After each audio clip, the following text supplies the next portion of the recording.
नमस्कार महाराष्ट्र राज्यातील तमाम कर्मचारी बंधू आणि भगिनींनो, आपल्या महाराष्ट्र राज्याचे उपमुख्यमंत्री देवेंद्र फडणवीस यांनी जे काही बोललेलं आहे जुन्या पेन्शनच्या संदर्भाने, ही बातमी तुमच्याकरिता अतिशय महत्त्वाची आहे। 18 लाख कर्मचाऱ्यांकरिता आनंदाची बातमी आहे, तर नक्की बघा। आपल्या प्रतिक्रिया मात्र नक्की द्यायला विसरू नका।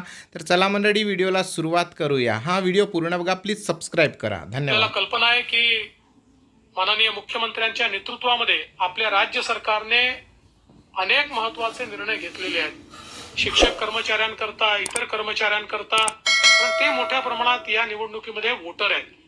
विशेषतः जो जुन्या पेन्शनच्या योजनेच्या संदर्भातला प्रश्न निर्माण झाला होता, अतिशय यशस्वीपणे माननीय मुख्यमंत्र्यांनी त्या ठिकाणी समिती तयार केली।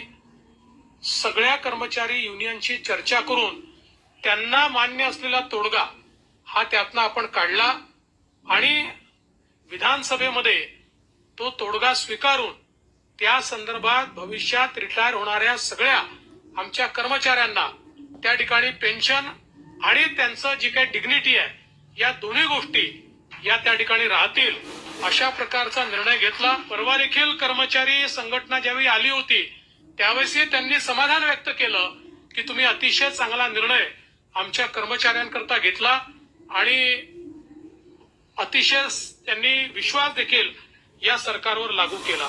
एवढंच नाही तर विशेषतः 2005 पूर्वी लागलेले जे काही आमचे शिक्षक होते त्यांच्याही संदर्भात एक प्रश्न निर्माण झाला होता आणि त्याही संदर्भात माननीय मुख्यमंत्र्यांच्या नेतृत्वात 5 पूर्वीच्या लोकांना त्या ठिकाणी जी काही त्या काळची पेन्शन योजना आहे त्याच्यामध्ये त्यांना समाविष्ट करून घेण्याच्या संदर्भातही सकारात्मक कारवाई ही या ठिकाणी सुरू झालेली आहे।